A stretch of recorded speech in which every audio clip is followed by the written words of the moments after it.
up to 4 10-pound incendiaries and a central payload of about 60 pounds of incendiaries or anti-personnel HE bombs to drop on the west coast of the United States and Canada.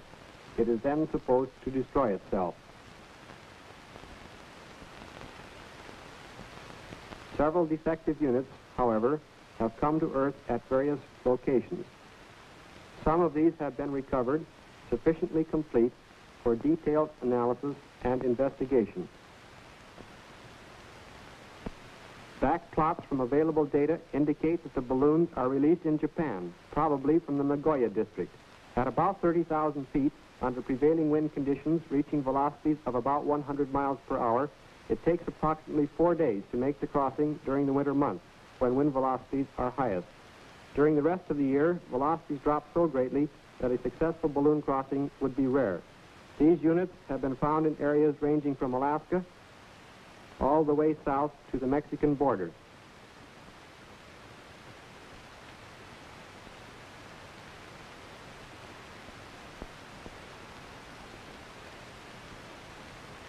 The balloon unit has a paper gas bag, 64 rope shrouds about 40 feet long, and an automatic ballasting and firing control.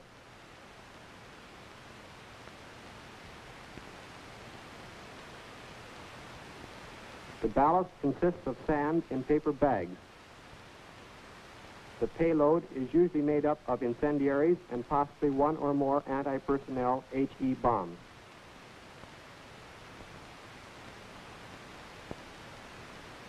The material of the bag is 5-ply rice paper, about 8/10,000ths of an inch thick. Paper strength is 69 pounds per linear inch when dry and about 37 pounds per linear inch when wet. It has 1/10 the permeability of American rubberized balloon fabric. When the bag is inflated, the paper has a load of only 7 pounds per linear inch, or 1/5 the strength of the paper. The total weight of the bag is about 150 pounds.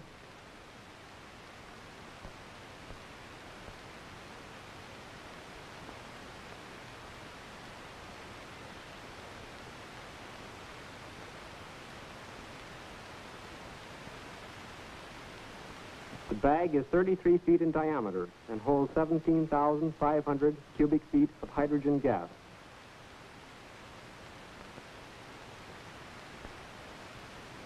The escape valve is of the single disc type, 17 inches in diameter.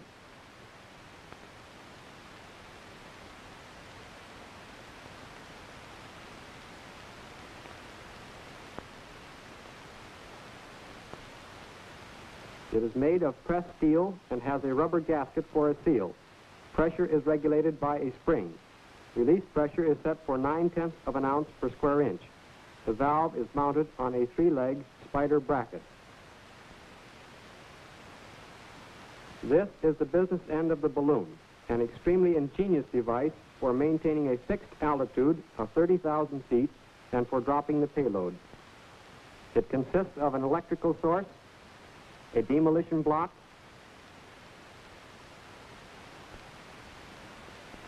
a box containing 4 aneroids,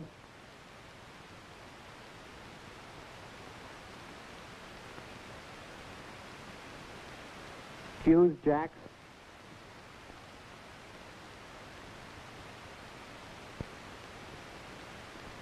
switches,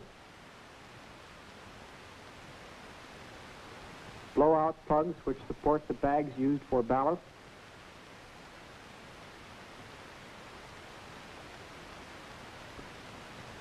incendiaries,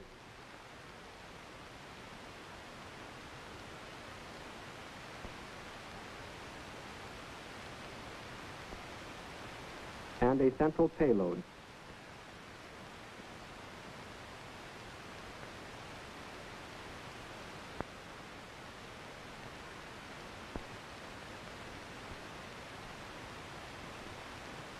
The ballast drops away in this manner.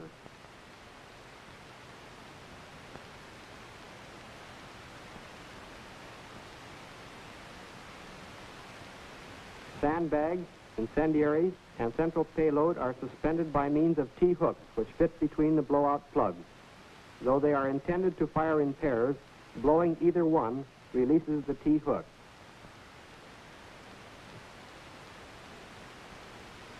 Let's take this ballasting control mechanism apart and see how it's made up.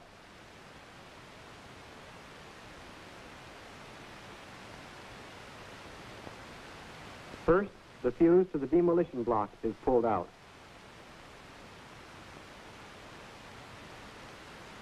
Then the plug from the battery to the aneroid is disconnected.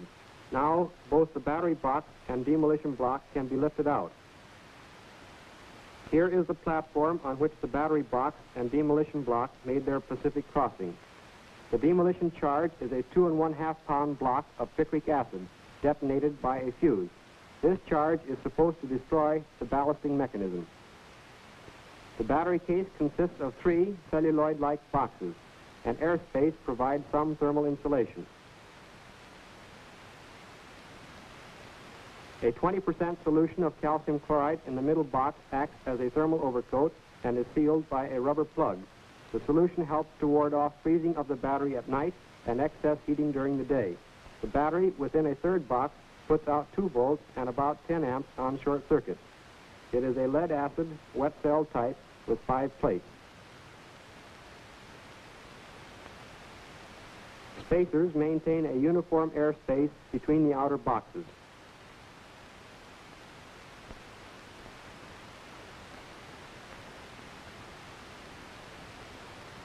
The aneroid plate is now taken out. These are the aneroid barometers. The master aneroid is in the center of the board. The 4 aneroids are connected to the battery by wire leads. This aneroid is set for about 27,000 feet. The setting can be adjusted by turning this screw.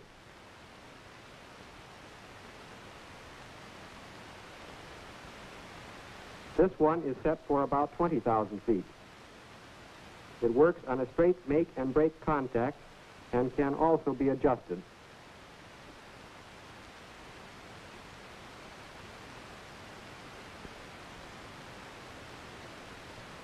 This one is set for between 13,000 and 20,000 feet and controls only the payload.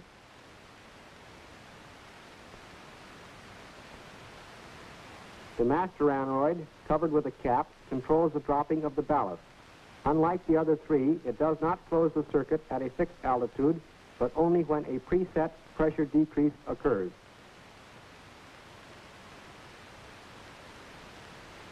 These are the aneroid bellows, which expand with a decrease in pressure. Attached to the bellows is this post, which, in turn, moves the arm through contact at this friction clutch. The arm is pivoted here. When the post rises, the arm is raised, and the contact is opened.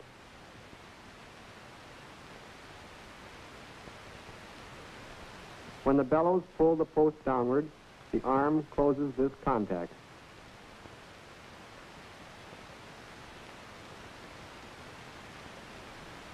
Some of the units are different in that all aneroids are covered instead of just the master aneroid, as on the board to the left, as a further protection against weather, no doubt. In addition, some covers have a triangle painted on them. The aneroid marked with a triangle is wired in series with the other aneroids and is set to remain open up to 8,500 feet before it makes a contact. This is undoubtedly for additional safety in launching.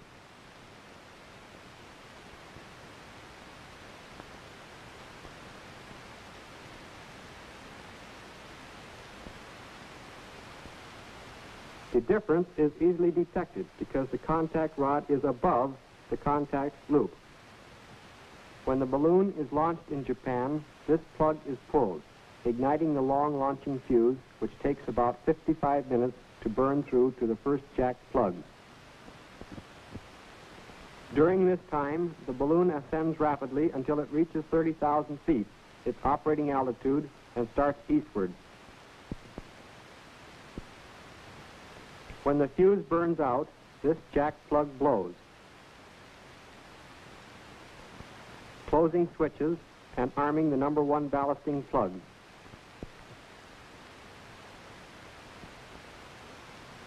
Master aneroid is now in control. As the balloon loses some of its lift, say on the second night out, and descends, the master aneroid establishes electrical contact when the balloon has dropped about 2,700 feet. This contact causes the ballasting plugs to blow, dropping the sandbag suspended between the two plugs in number 1 position. Again, the balloon goes back up to operating altitude.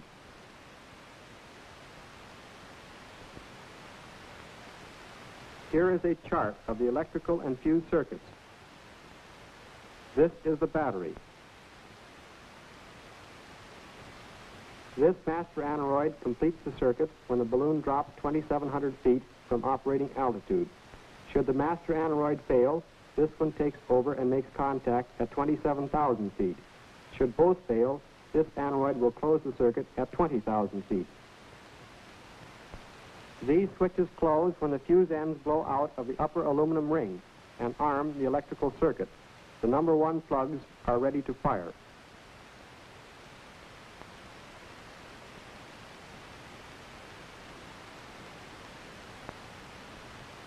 When the balloon is launched, all circuits remain open until this launching fuse, burning at 102 seconds per foot, burns through and arms the number 1 switch. This allows the balloon 55 minutes to reach operating altitude. In time, when the balloon loses lift and descends, the controlling aneroid makes contact, causing the number 1 plugs to blow, drop ballast, and ignite timing fuses to arm the next switch. The blowout plugs and the timing fuses ignited by them have been quite carefully worked out by their Japanese makers.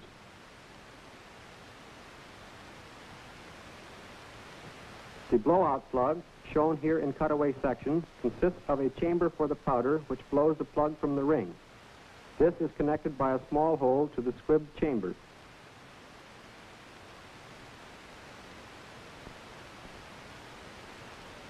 The powder charge is covered by tin foil and shellac to form a moisture seal. The powder consists of 96% potassium nitrate and 4% sulfur.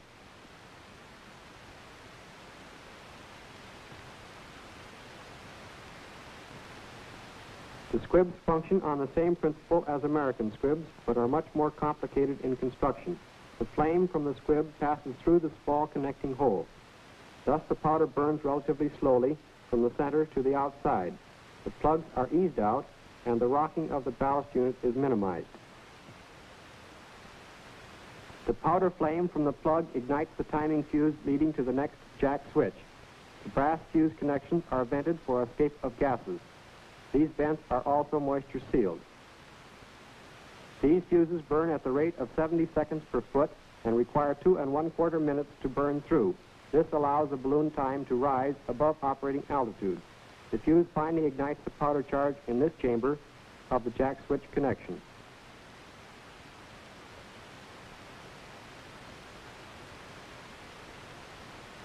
That mass production of these units is probably underway or contemplated is shown by the presence in later units of permanent mold cast aluminum plugs instead of the older, completely machined steel plugs. The design of the plug has not been changed. When the plugs blow, the squib leads are severed. This prevents one set of plugs from short-circuiting the next plug.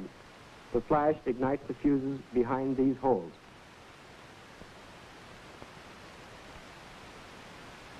From the number 1 plugs, the fuses burn to the number 2 jack switches on the opposite side of the ring.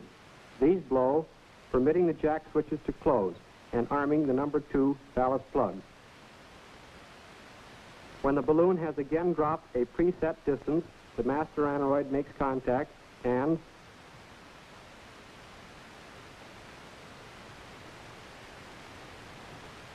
the number 2 plugs blow. The released ballast permits the balloon to rise again to operating altitude.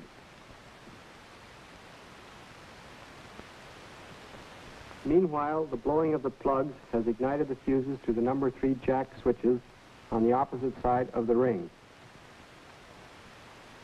When these jacks blow, the number 3 ballast plugs will be armed. Fuse leads are ignited by the number 1 plugs. The 2 1/4 minutes of burning give the balloon time to rise to operating altitude.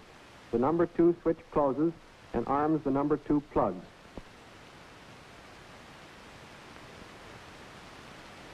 When another loss of altitude occurs, the circuit will then be completed through the battery and an aneroid,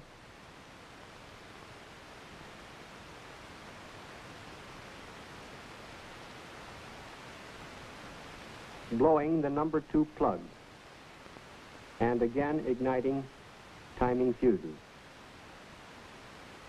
This process continues through numbers 3, 4, 5, 6, 7, and 8.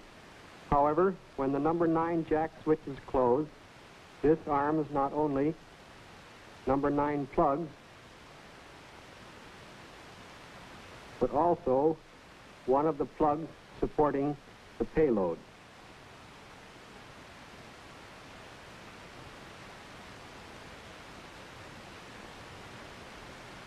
Should any pair of fuses between 9 and 36 fail to perform, no ballast can be dropped and the balloon will descend. This aneroid will then close a contact at 13,000 feet, blowing a plug to drop the payload and igniting the fuse to the demolition block to blow up the whole ballasting unit.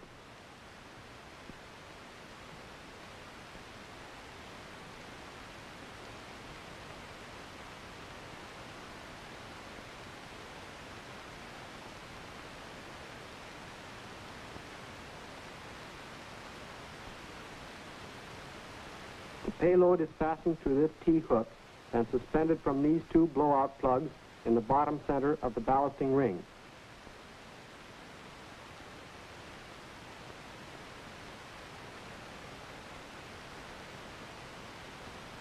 When either plug blows, the T-hook is released and the payload falls away.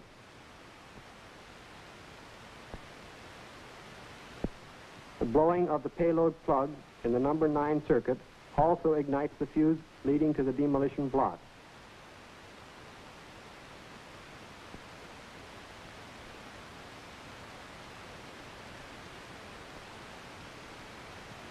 On some balloon units recovered, the demolition block has been found not beside the battery on top of the aneroid box, but within the ballasting ring, the logical place for it to do the most destruction to the unit. This region is also a good location in which to look for booby traps. In the event one of these units is found, do these 2 things to render it harmless, provided no fuses are smoking. First, rip or pull the fuse from the demolition block. Second, unplug the battery lead. If the fuses are smoking, stay away. The circuits from 9 to 36 operate the same as 1 and 2, except for 36, which, like number 9, has a double duty to perform. Not only are the number 36 ballast plugs armed, but also the other payload plug in the center is armed. If all fuses function as intended, the payload dropping will be controlled by these aneroids. When the plug blows, a fuse to the magnesium flash charge on the balloon is ignited. In an attempt to ensure destruction, a flash hole connects the payload blowout plug recesses. The hope is that should either plug blow, the other will be ignited and both fuses will function simultaneously.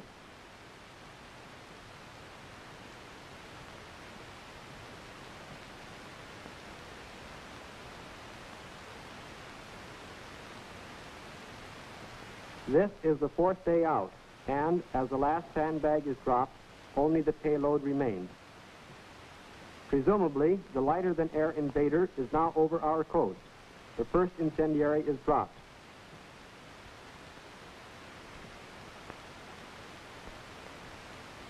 There goes the 4th one. Now only the central payload is left.